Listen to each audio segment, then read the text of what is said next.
For most of its history, India was made up of many independent kingdoms and small city-states. However, two mighty empires arose in ancient India.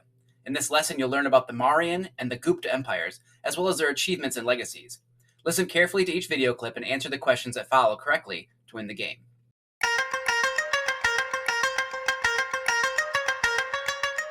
The Mauryas were the first leaders to unify India. The Indian subcontinent, once divided into many small kingdoms, covered more than 1 million square miles. Because India was huge and diverse, the unification of this vast land by the Mauryas was a major accomplishment. Chandragupta Maurya began to build the Mauryan Empire in the 320s BCE. He saw that the kingdoms of northern India were weak. Fighting among themselves, they had wasted too much money and lost too many soldiers. Chandragupta Maurya used his great army of 700,000 soldiers and 9,000 elephants to overthrow the rulers of these kingdoms, conquering and uniting all of northern India. Whenever necessary, Chandragupta Maurya used force to keep his empire strong. He was deeply afraid of enemies and used his powerful army, a network of spies, and torture methods to keep his subjects in line. Chandragupta Maurya's rule was harsh, but it was successful in some ways. He created a strong central government and wrote laws. He made sure farmers had water for their crops. To help connect parts of his empire, he built royal roads more than 1,000 miles long. Toward the end of his life, Chandragupta Maurya gave up his power. Tradition says that he became an ascetic, or a person who was given up worldly pleasures.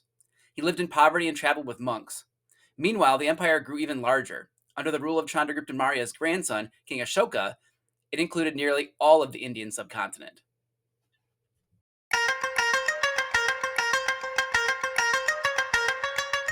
A man named King Ashoka was an important leader in ancient India. He was a member of the Maurya family, the first leaders to unite the various kingdoms of India. The Mauryan Empire flourished from about 322 to 187 BCE. The Mauryas, including Ashoka, fought wars of conquest to build their empire. However, a great change came over Ashoka, and he turned to peaceful ways of keeping India united. It is said that when King Ashoka was a young man, he was sitting on his horse, looking out over a bloody battlefield. Men and animals lay dying under the hot sun. Ashoka could hear the wounded groaning in pain. With growing horror, he thought of the thousands of people who had been killed or enslaved in his family's ongoing quest for land. At that moment, the king swore to give up the tradition of violence. Ashoka's promise led him to the Buddhist religion. Rather than rule by war, he chose to create an empire based on Buddhist values. He spread Buddhist beliefs through edicts, official orders or messages, carved on walls, rocks, and tall pillars. Many of these artifacts still stand in India today.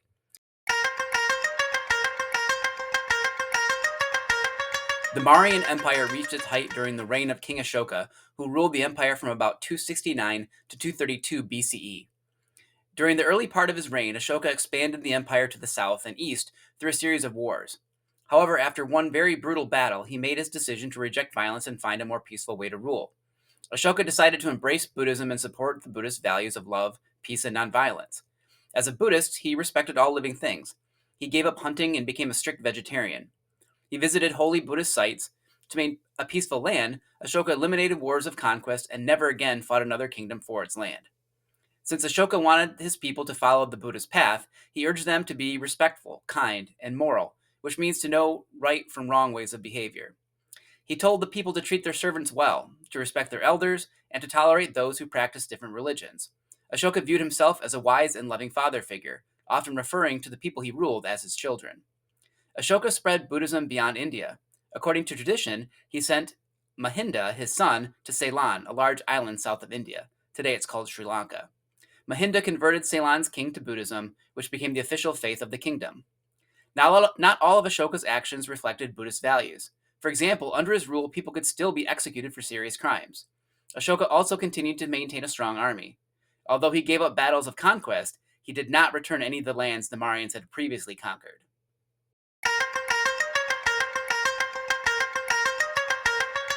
Ashoka wanted a strong, united empire guided by Buddhist values. To spread those values to his people, he had edicts carved into walls, rocks, and tall pillars throughout his empire, in places where the greatest number of people could see them. Ashoka's edicts were designed to promote four main goals.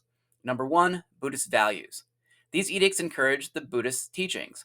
They asked people to be loving and respectful, and to practice nonviolence. They said people should not get attached to worldly things, such as money. They also told people to act morally. Number two, general welfare. These edicts promoted people's well-being. They were intended to make sure people had good health, shelter, clean water, and enough food. Number three, justice. These edicts were in regard to fair laws. They also described the way people were to be treated in the empire's courts and jails. Number 4, security. These edicts were concerned with enemies of the Mauryan Empire and people who were not citizens. They often dealt with issues of peace and conquest. The symbol seen here on one of Ashoka's edicts and on the flag of India is called the Ashoka Chakra, or the Wheel of Law. It stands for the perpetual movement and change that is part of all life. Ashoka's 4 goals were intended to give the empire a strong foundation. His reign is still remembered in India as a time of great achievement and progress, but the united empire he dreamed of did not last. About 45 years after his death, the empire broke apart into several kingdoms. A more lasting legacy was Ashoka's support of Buddhism. As you have read, Ashoka sent his son to introduce Buddhism to Ceylon. Later, around the start of the Common Era, Buddhism spread from northwestern India to Central Asia. From there, it traveled to China, Korea, and Japan.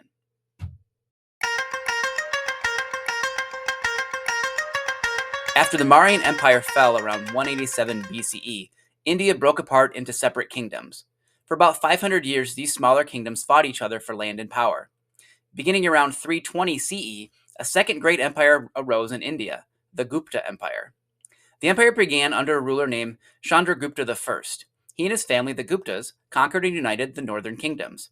Arranged marriages between members of the Gupta family and the sons and daughters of other rulers helped the new kingdom form alliances. The Gupta line of kings lasted until about 550 CE. At the height of its power, the Guptas ruled most of northern India. The empire was the largest that India had known since the days of the Mauryas. In some ways, the Gupta Empire was similar to the Mauryan Empire. The Guptas set up a central government to oversee the empire. A council made up of advisors and members of the royal family helped the king make decisions. Unlike the Mauryas, the Guptas gave local areas a great deal of independence. They divided the empire into large sections called provinces. Each of these provinces was ruled by a royal governor. Within the provinces, town leaders could make many of their own decisions. The Guptas' ruling strategy helped them stay in power for nearly 230 years. The relatively peaceful times, as well as the empire's stability, encouraged growth in both arts and sciences. The result was a golden age that produced some of the greatest advances in Indian history.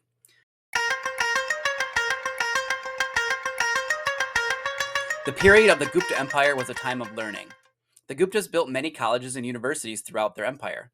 Some universities were Hindu, others were Buddhist. The schools were open primarily to males. However, teachers' daughters were allowed to attend. These universities often provided people with religious training.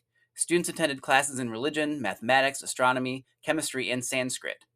They could also study sculpture, painting, music, and dancing. The most famous university was the Buddhist school at Nalanda in northern India. The school had 8 colleges and 3 libraries. It also had a hospital and a monastery. Students were instructed in Buddhist and Hindu philosophy. They also studied logic, grammar, and medicine. Students of medicine learned the practices and treatments of the time and were trained in how to question patients about their physical problems. Students were taught how to make cures from bark, roots, leaves, and minerals. They also learned how to use the front claws of giant ants to stitch up wounds. Hindu doctors were especially skilled at performing surgery.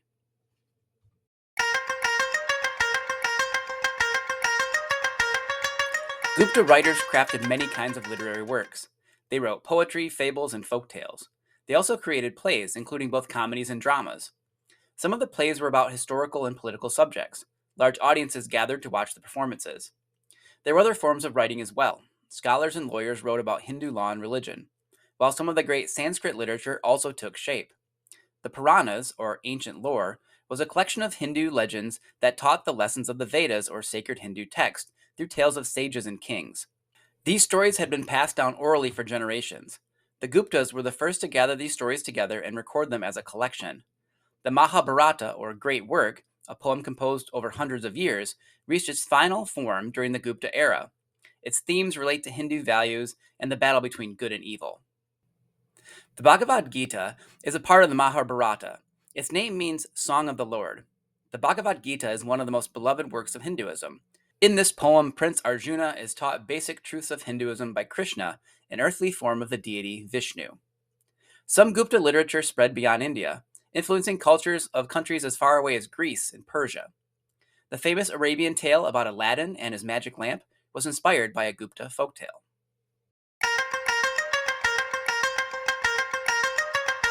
In the Gupta Empire, painting was an important art form and part of life for noble families who were wealthy people of high birth. No home was complete without a painting board or an easel. Popular subjects included deities and other religious topics. Nobles and members of the royalty also hired artists to create works of art, including pieces made on long scrolls that highlighted the luxury of noble life. Perhaps the greatest ancient Indian paintings are those known as Ajunta, or cave murals, which cover the walls of nearly 30 caves that make up an ancient Buddhist monastery in central India. The paintings are done in rich, bright colors, including red, purple, and green paints made from minerals and clay. Some of the Ajunta murals show scenes of the Buddha's life. Some murals portray stories that reflect Buddhist values, such as love and understanding. Many of the scenes include graceful images of kings, queens, musicians, and dancers. Other scenes show animals and hunters in the forest. These woodland scenes are decorated with flowers, trees, and complex patterns.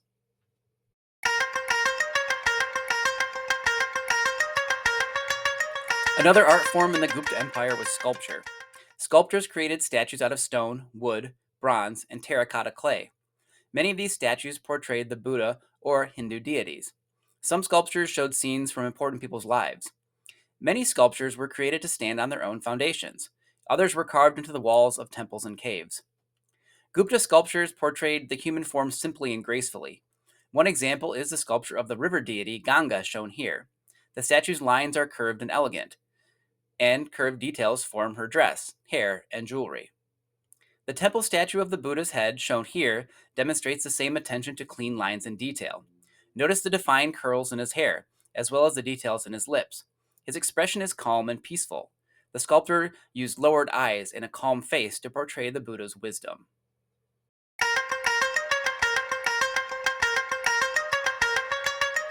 One remarkable accomplishment of the Gupta Empire was its metalwork.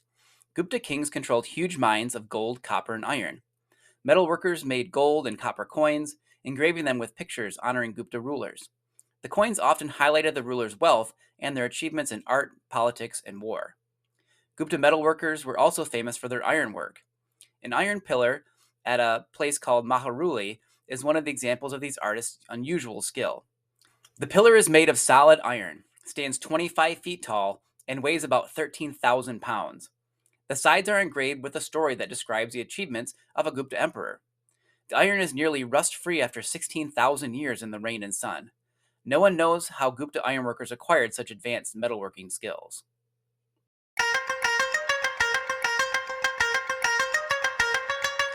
Earlier Indian mathematicians had created a way of writing whole numbers using the numerals 1 through 9. Some Gupta mathematicians made further advances, one of which was developing the decimal system. The decimal system uses 10 basic numerals that have different values depending on their place. In the number 105, for instance, 1 is in the hundreds place and means 100. The system also works for fractions. In the decimal 0.10, 1 means 1/10. Note the zeros in these examples. Hindu mathematicians were the first to treat 0 as a number. Many calculations are impossible without the 0. In later centuries, Arab peoples learned the Indian system of numbers and spread it to Europe. As a result, Europeans called this way of writing numbers Arabic numerals. A more accurate name would be Hindu Arabic numerals because the system actually originated with ancient Indians. We still use this system today. One of the most famous Gupta mathematicians was a man named Aryabhata, who combined mathematics and astronomy to make important discoveries. He figured out that a year was exactly 365.258 days long. He also calculated the approximate size of Earth and proposed that planets were spheres. Aryabhata was one of the earliest scientists to suggest that Earth spins on its axis, an imaginary line through Earth's center. Mathematics had immediate practical uses as well. For example, Gupta builders applied their knowledge of mathematics to design complex structures like the one shown here.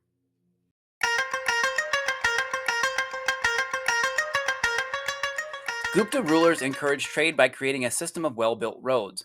Care and precision was used to build these roads. First, engineers cleared the roadway of plants, trees, and rocks. Then holes were filled in. Finally, workers smoothed the ground until it was level. The finished roads were made of hard-packed dirt. Designed for safety and comfort, the roadways were lifted a few feet off the ground. Ditches or canals ran along either side, which helped prevent flooding during the rainy monsoon season, since water would run off the road and into the ditches. Signs along the roadway told travelers where they were and indicated the distances so that people could calculate how far they had traveled. Rest houses provided travelers with a place to relax or spend the night. Wells provided them with water for drinking and cooking. The empire's roads greatly benefited trade since busy traders could move easily from city to city within the large empire. Traders could also move goods from the middle of the country to important waterways. From there, traders could ship their goods and sell them to other countries. The roads also connected India to China and the lands east of the Mediterranean Sea.